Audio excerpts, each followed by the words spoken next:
इस वक्त उसके दिमाग में निशा की कई बातें ही चल रही थी। सुहानी तुमसे पहले मेरे रूम में एक लड़की रहती थी जिसका नाम सृष्टि था और वो मर चुकी है और उसकी मौत का जिम्मेदार और कोई नहीं बल्कि वो युवराज दीवान है।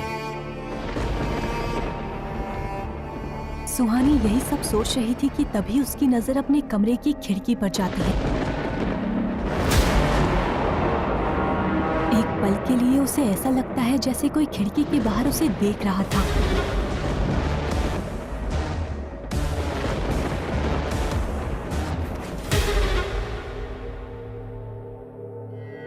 यहाँ तो कोई भी नहीं है।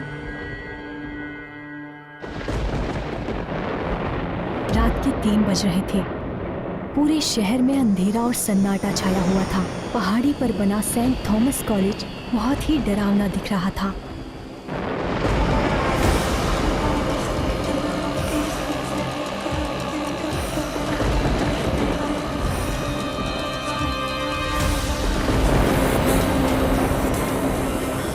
मेरी मदद करो, मुझे निकालो यहाँ से, मेरी मदद करो।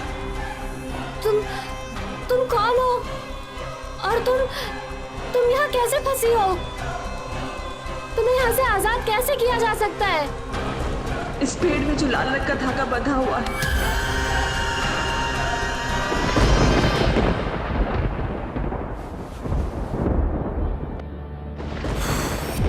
Oh God, फिर से एक सपना।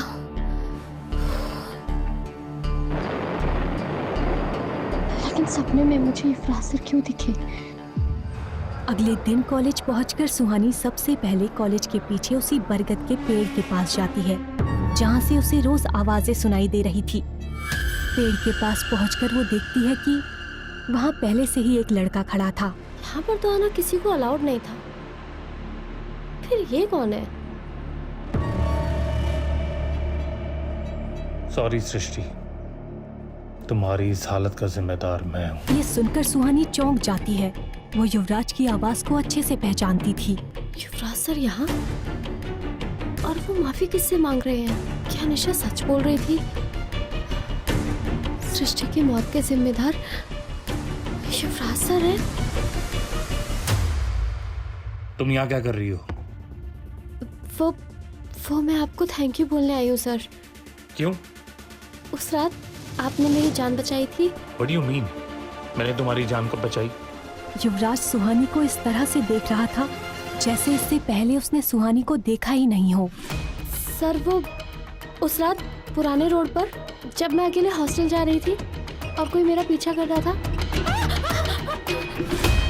डरो मत, मेरे साथ चलो। तब आपने तो मुझे सेफली हॉस्टल पहुंचाया था। तुम्हारा दिमाग खराब हो चुका है, मैं तुम्हें जानता भी नहीं हूँ। ये कहकर युवराज वहाँ से जाने लगता है। तभी सुहानी पीछे से कहती है, मुझे भी वो आवाजें सुनाई देती हैं। कौन सी आवाज़ है? इस पेड़ से आवाजें आती हैं। एक लड़की की आवाज। और क्या कहती हैं वो आवाज़ें? वो मदद मांगती है। अब मुझे पूरा यकीन हो गया कि तुम्हें इलाज की सख्त जरूरत है। तुम्हारा दिमाग खराब हो चुका है।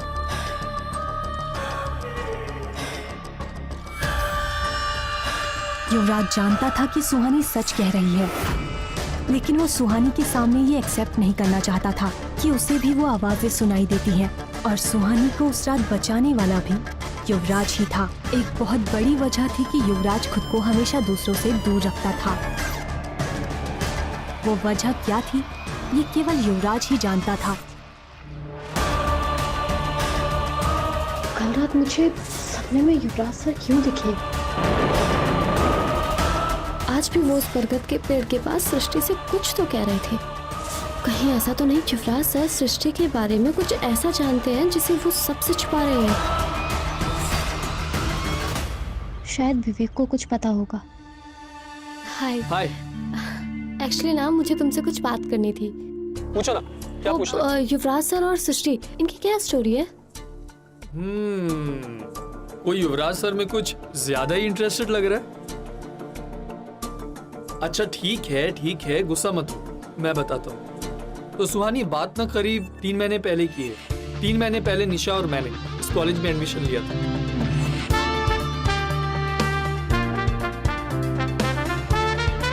उस वक्त सृष्टि सेकेंड ईयर में थी। सृष्टि निशा की रूममेट थी। हॉस्टल में जो बेड अभी तुम्हारा है ना, वो पहले सृष्टि का था। हमें तो कॉलेज आते ही पता चल गया था कि सृष्टि युवराज सर से पागलपन की हद तक प्यार करती है, लेकिन युवराज सर उसमें कुछ खास इंटरेस्ट नहीं ले रहे थे। वो बार बार युवराज सर के करीब जाने की कोशिश करते रहती थी, लेकिन युवराज सर उससे दूर ही रहते थे। फिर पता नहीं यार धीरे धीरे क्या हुआ, उसका ना मेंटल स्टेबिलिटी वो होने लगा। एक रात हमारी फ्रेशर्स पार्टी थी। यू वॉन्ट बिलीव क्या हुआ, उसने उस पार्टी में युवराज सर को प्रपोज कर दिया। Can you imagine? I love you. Yuvraj sir काफी गुस्सा हो गए। इनफैक्ट उन्होंने सबके सामने सृष्टि को पूरी तरह से डांटा और खुद से दूर रहने की वार्निंग भी दे दी।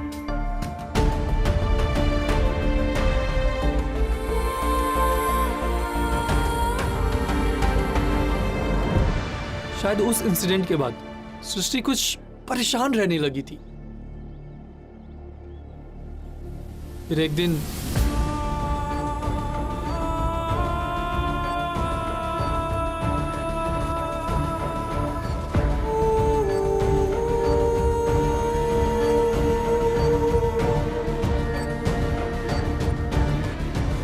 सृष्टि निशा की रूममेट थी और उससे काफी अटैच थी, and that's why she hates Yuvraj sir. तो तुम्हें क्या लगता है इन सब में युवराज सर की गलती थी? सुहानी देखो, निशा को कुछ बोलना मत, लेकिन मुझे तो नहीं लगता कि युवराज सर की कुछ भी गलती है। यार वो लड़की उनके पीछे ही पड़ गई थी। आफ्टर ऑल वो हमारे कॉलेज के प्रोफेसर है कि नहीं, उनकी भी एक रेपुटेशन है। हाँ मैं मानता हूँ कि उन्हें पार्टी में इस तरह से उसको डांटना नहीं चाहिए था, लेकिन तुम्हारे लिए मेरे पास एक सुपर्ब एडवाइस है। एडवाइस कैसी? देखो आई नो युवराज सर काफी हैंडसम है, गुड लुकिंग है, चार्मिंग है, लेकिन तुम ना उनके चक्कर में मत पड़ना।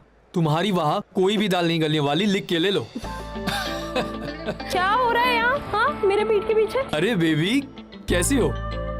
मैं सुहानी को अपना लेटेस्ट जोक सुना रहा था। विवेक ने जो कुछ बताया था उसे सुनकर सुहानी की अनजाने में ही सही, लेकिन युवराज की ओर दिलचस्पी बढ़ने लगी थी।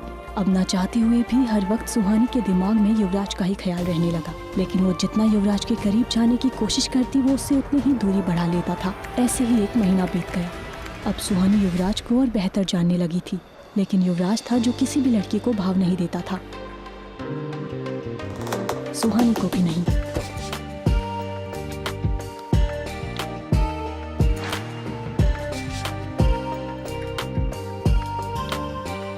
युवराज का यूं हर जगह पीछा करना अब सुहानी की आदत बन गई थी।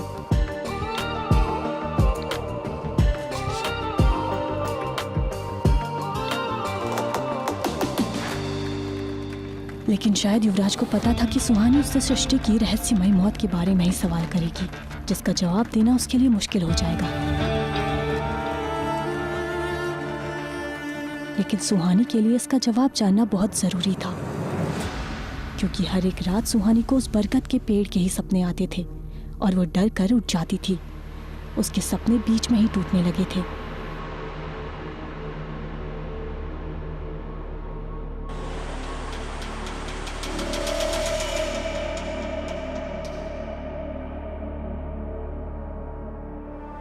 फिर एक रात बरगद के पेड़ के पास पहली बार सुहानी को सृष्टि की आत्मा दिखी।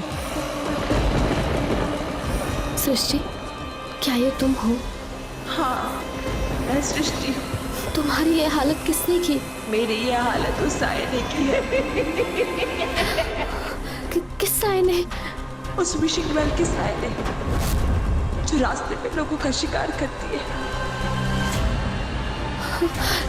वो सारी कहानियां सच्ची हैं। तुम्हारी मौत का भी कारण वो ही साया है। हाँ लेकिन उसने तुम्हारे साथ ऐसा क्यों किया?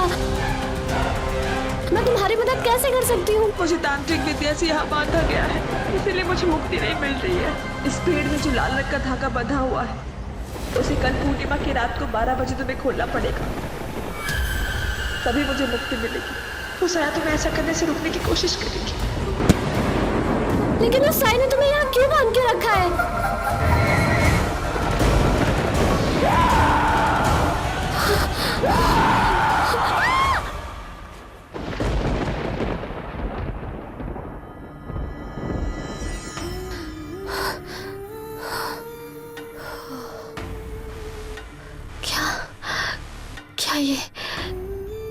सपना था या फिर सचमुच सृष्टि मुझसे कुछ कहना चाहती है। नहीं, आजकल ना मैं कुछ ज्यादा सोच रही हूँ। एक काम करती हूँ, बरगद के पेड़ के पास जाकर फिर से देखती हूँ, शायद कुछ पता चल जाए। क्या हुआ? क्या सच में सुहानी सृष्टि को सुन सकती है या ये उसका कोई वहम है? क्या हो